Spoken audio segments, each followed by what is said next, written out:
Dernière nouvelle, Babylone tombée. Volant au milieu du ciel, 3 anges.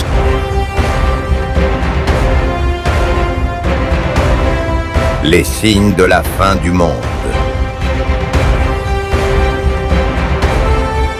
Jésus revient. Êtes-vous prêts?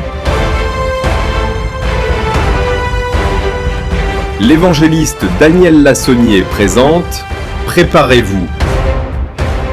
Chers amis de 3 ABN français, nous louerons le nom du Seigneur pour ce qu'il accomplit dans nos vies. Je bénis le nom du Seigneur pour vous et votre détermination à aller de l'avant malgré les épreuves auxquelles vous êtes confrontés. Nous construisons et poursuivons le développement de notre thème « Jésus revient ». Sois prêt. Aujourd'hui, nous posons une question fondamentale. Jésus revient. Es-tu dans le bon avion? Prions le Seigneur. Père éternel, une fois de plus, nous venons à toi parce que nous avons besoin de ton éclairage et de ta direction.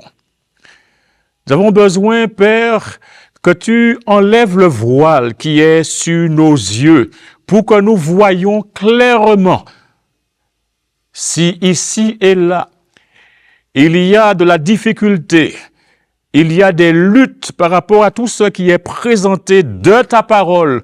Brise ces difficultés, brise les chaînes qui retiennent tes enfants et permets qu'ils soient libérés et te servent pleinement et sans complexe.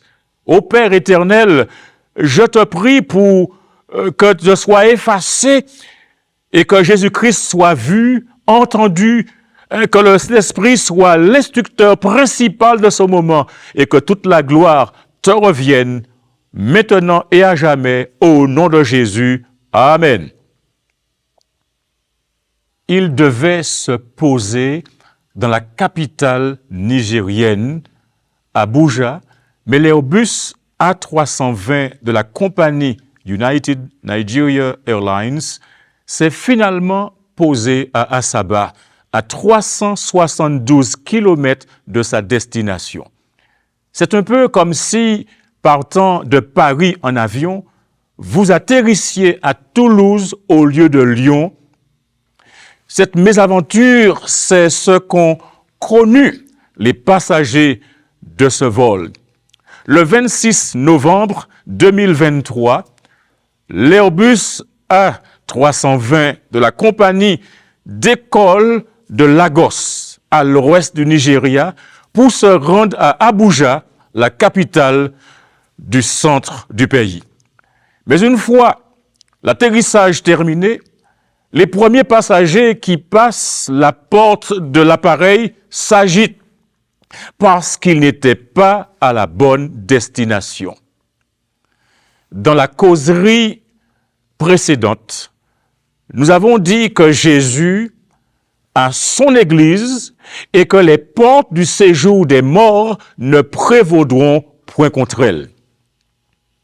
Dans la prophétie biblique, l'image d'une femme est parfois utilisée pour représenter une église.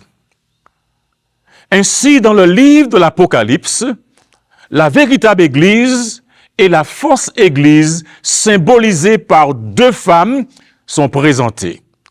Apocalypse chapitre 12, verset 1 déclare « Un grand signe parut dans le ciel. Une femme enveloppée du soleil, la lune sous ses pieds et une couronne de 12 étoiles sur sa tête. Elle était enceinte et elle criait, étant en travail dans les douleurs de l'enfantement. Un autre signe parut encore dans le ciel.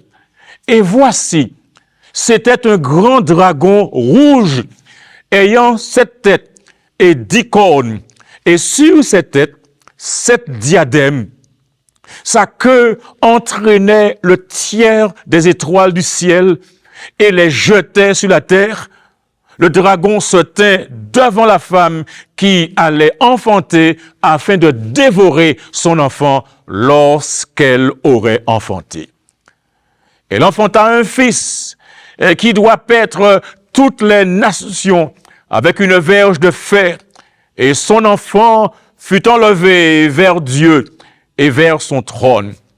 La femme s'enfuit dans le désert et y resta pendant 1260 années.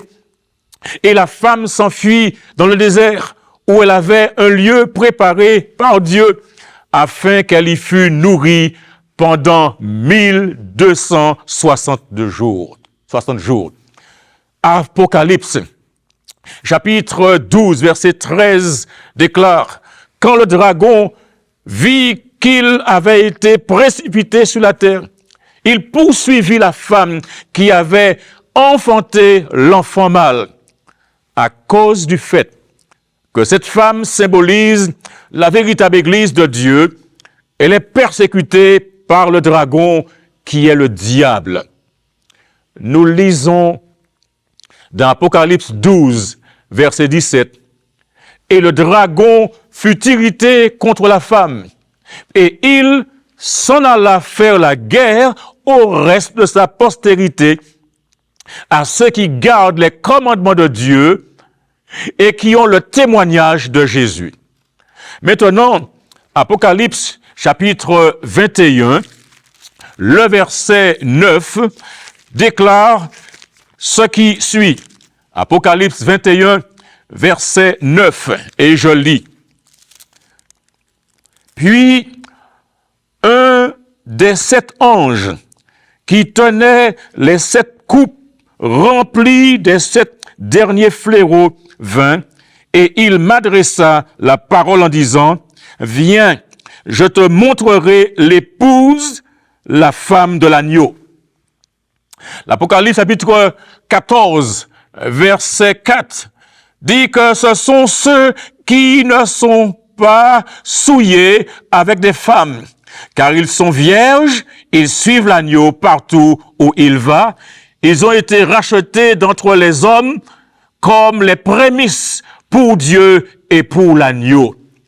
Dans ce même livre de l'Apocalypse, il nous est fait le portrait d'une autre femme. Dans l'Apocalypse chapitre 17, versets 1 à 5, la Bible dit, elle est représentée par une prostituée. La Bible dit, puis un des 7 anges qui tenait les 7 coupes vint et il m'adressa la parole en disant, viens, je te montrerai le jugement de la grande prostituée qui est assise sur les grandes eaux. C'était avec elle que les rois de la terre se sont livrés à l'impudicité. Et c'est du vin de son impudicité que les habitants de la terre se sont enivrés. Il me transporta en esprit dans un désert, et je vis une femme assise sur une bête écarlate, pleine de noms de blasphème, ayant 7 têtes et 10 cornes. Cette femme était vêtue de pourpre et d'écarlate, et parée d'or, de pierres précieuses, de perles. Elle tenait dans sa main une coupe d'or remplie d'abominations et des impuretés de sa prostitution. Sur son front était écrit un mystère, un nom, un mystère, Babylone la grande, la mère des impudiques et des abominations de la terre. La fausse église d'Apocalypse 17 est représentée par une prostituée. Cette femme, donc, suit l'agenda du dragon. Et pourquoi? L'Apocalypse 13, verset 2 déclare que la bête que je vis était semblable à un léopard. Ses pieds étaient comme ceux d'un ours et sa gueule comme une gueule de lion. Le dragon lui donna sa puissance, et son trône et une grande autorité. L'histoire prouve que la grande Église chrétienne du Moyen Âge s'est impliquée dans des relations immorales avec les gouvernements afin d'obtenir du pouvoir pour persécuter les enfants de Dieu qui suivent ses commandements. Il y a d'autres détails qui méritent toute notre attention. La femme porte des bijoux et c'est là une différence majeure entre les deux femmes et cela signifie que l'Église de Dieu ne doit pas ressembler à l'autre Église. En d'autres termes, l'Église de Dieu doit être différente de la fausse Église. Ensuite, la femme porte une coupe d'or.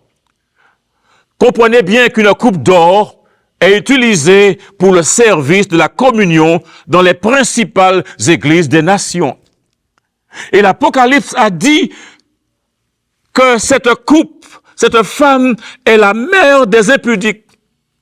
Ces croyances religieuses sont pratiquées par d'autres églises. C'est elle qui a institué le culte du dimanche et a entraîné d'autres églises à la suivre dans le faux sabbat. Mais Dieu aime les habitants de la terre. C'est pourquoi il lance un avertissement solennel à chacun de ses enfants, en particulier à sortir du milieu de Babylone, parce que Babylone est tombée. Lisons ce message dans l'Apocalypse chapitre 18, verset 4. Apocalypse 18, verset 4 déclare, « Et j'entendis du ciel une autre voix qui disait, « Sortez du milieu d'elle, mon peuple, afin que vous ne participiez point à ses péchés et que vous n'ayez point de part à ses fléaux. » Apocalypse 18, verset 6 déclare, « Je vis un autre ange qui volait par le milieu du ciel, ayant un évangile éternel pour l'annoncer aux habitants de toute la terre, à toute nation, à toute tribu, à toute langue et à tout peuple. Il disait d'une voix forte, « Craignez Dieu et donnez-lui gloire, car l'heure de son jugement est venue, et adorez celui qui a fait le ciel et la terre et la mer et les sources d'eau. » Et un second ange suivit en disant, « Elle est tombée, Babylone la grande, qui a abreuvé toutes les nations du vin de la fureur de son impudicité. » Et un troisième ange les suivit en disant, d'une voix forte, « Si quelqu'un adore la bête et son image, et reçoit une marque sur son front ou sur sa main, il boira lui aussi du vin de la fureur de Dieu, versé sans mélange dans la coupe de sa colère, et il sera tourmenté dans le feu et le soufre devant les saints anges et devant l'agneau, et la fumée de leur tourment monte au siècle des siècles, et ils n'ont de repos ni jour ni nuit, ceux qui adorent la bête et son image, et quiconque reçoit la marque de son nom. » Le verset 12 déclare, « C'est ici la persévérance des saints, qui gardent les commandements de Dieu et qui ont la foi de Jésus. » Oh, mes amis, il est important de comprendre que ces versets d'Apocalypse 14, ces versets qui nous impliquent et nous invitent à réfléchir sur les jugements de Dieu. Il faut comprendre une chose aussi, c'est que Satan attaque l'Église de Dieu. Satan fait la guerre à ceux qui obéissent aux commandements de Dieu. Relisons Apocalypse 12, verset 17.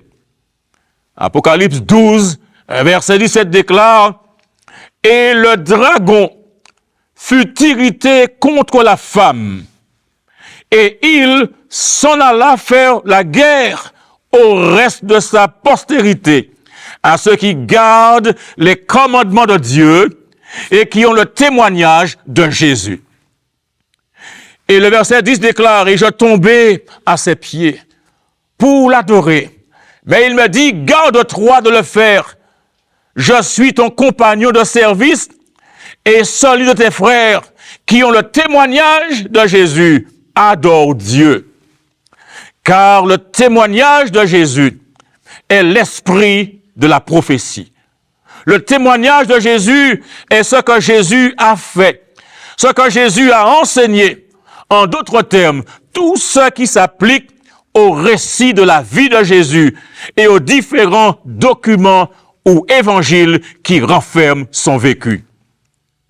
C'est la bonne nouvelle au sujet de Jésus, celui que Dieu a envoyé afin que nous ayons la grâce qui est le pardon de nos péchés, le péché qui est la transgression de la loi. Et nous savons aujourd'hui que Jésus dit la vérité, parce que Jésus est la vérité. Jésus aime son Église. Ainsi donc, la véritable Église a un guide sûr appelé l'esprit de la prophétie.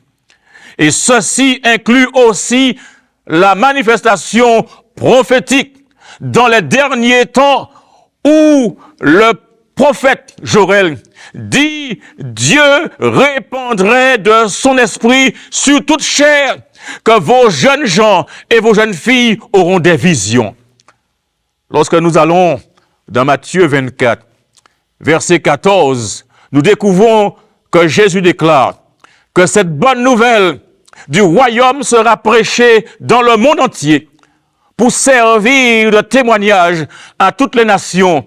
Alors viendra la fin.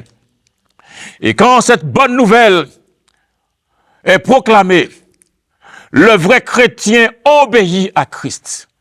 Le vrai chrétien imite le Christ.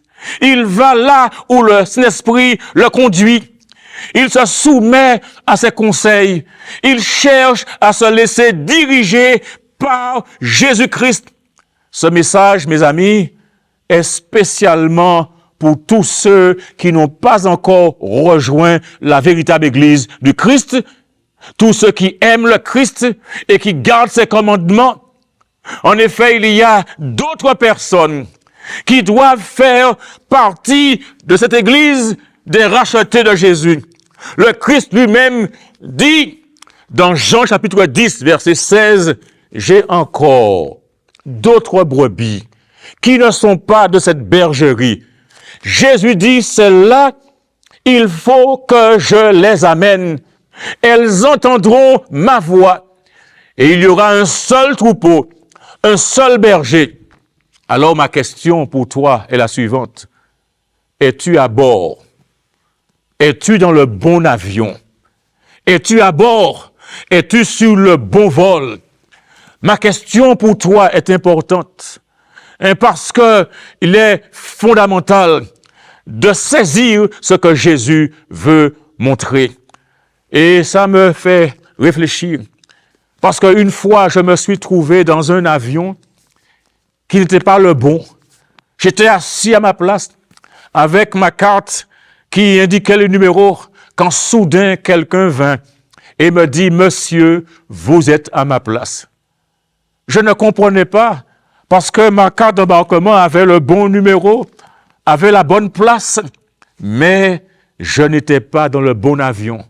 L'hôtesse vint et prit ma carte et me dit « Monsieur, vous n'êtes pas dans le bon avion ». Nous pouvons souvent penser que nous sommes au bon endroit. Nos parents nous y ont placés.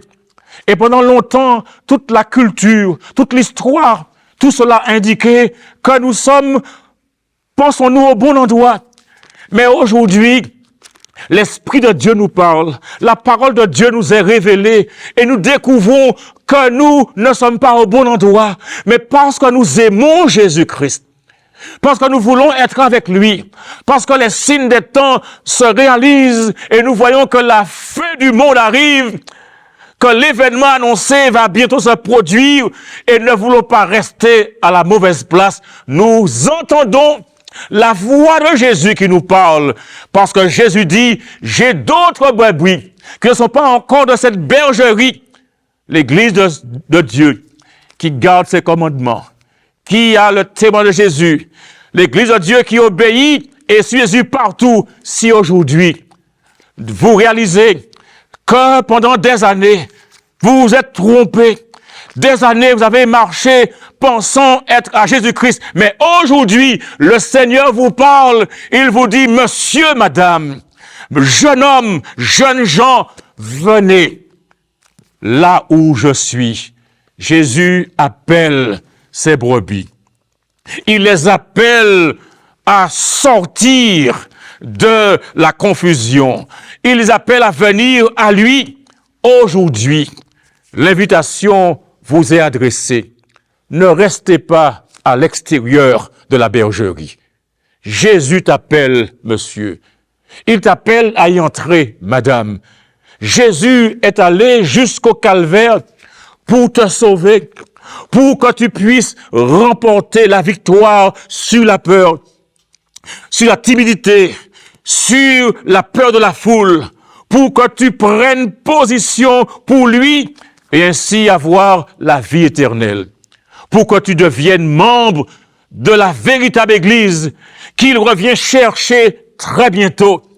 Il t'invite à entrer dans son Église en te faisant baptiser au nom du Père, du Fils et du Saint-Esprit.